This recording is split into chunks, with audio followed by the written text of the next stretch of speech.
Hello and welcome to the third of our leadership snapshots from the Rocket Leadership Model. We'll spend the next few minutes on communication. We all want more or certainly better communication.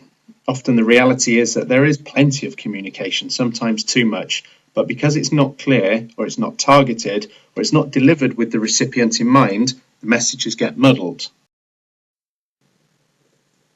The true measure of communication effectiveness is the response you get from the other person.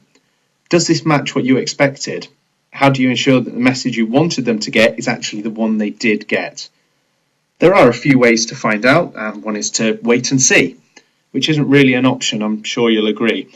Another is to get feedback, and getting feedback is vital. This way you can constantly hone your communication skills with each person or each group to make sure the message that you want is received and understood.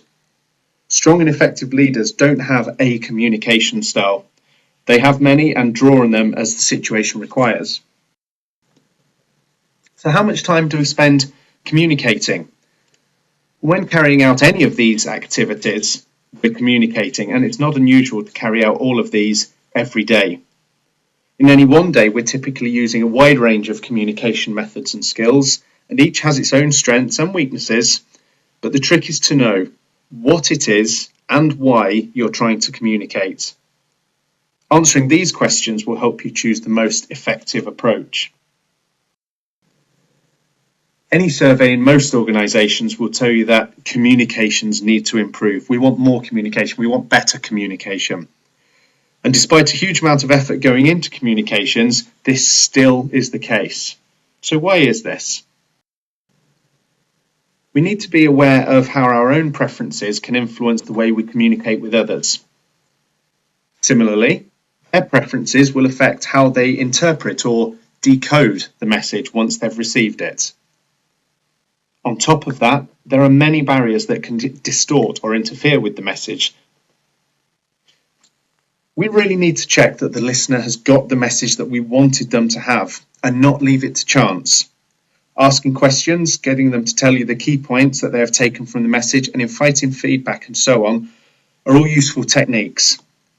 The original message, once it's dealt with the various encodes, decodes, background noise, personal filters, language preferences, and many other factors, may be miles apart in the mind of the recipient.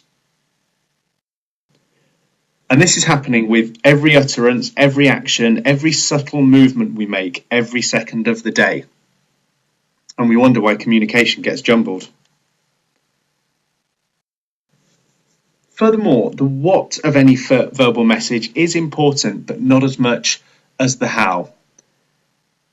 You certainly may be familiar with some of these numbers that we're going to talk about. The what you say normally accounts for about 7% of the message that's understood. So that's the content.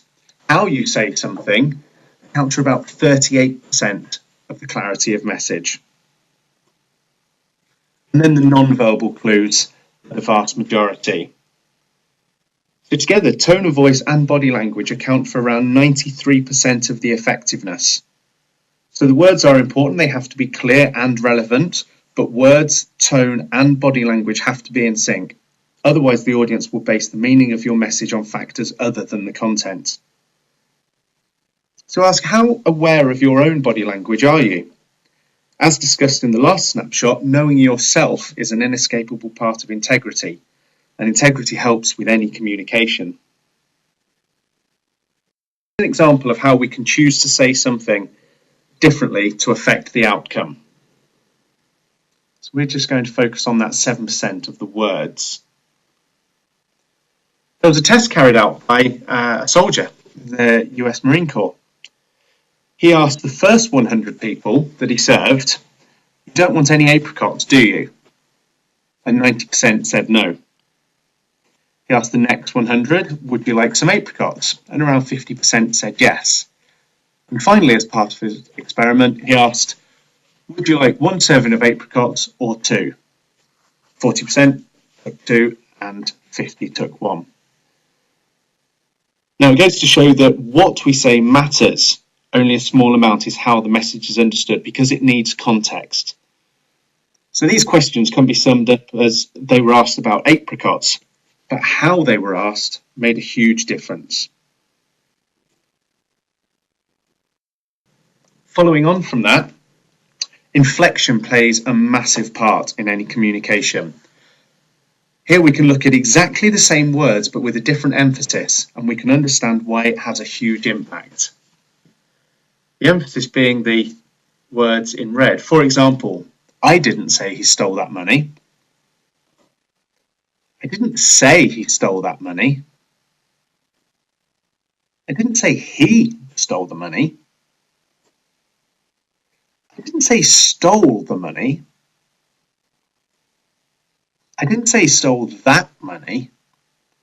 All exactly the same words, delivered very slightly differently, with hugely differing impact. We're linking this snapshot to the participation section, which is next in the series, which is really touching on, once you've communicated, how will you make sure people act upon it? We look forward to you joining us then. Thank you very much for your time.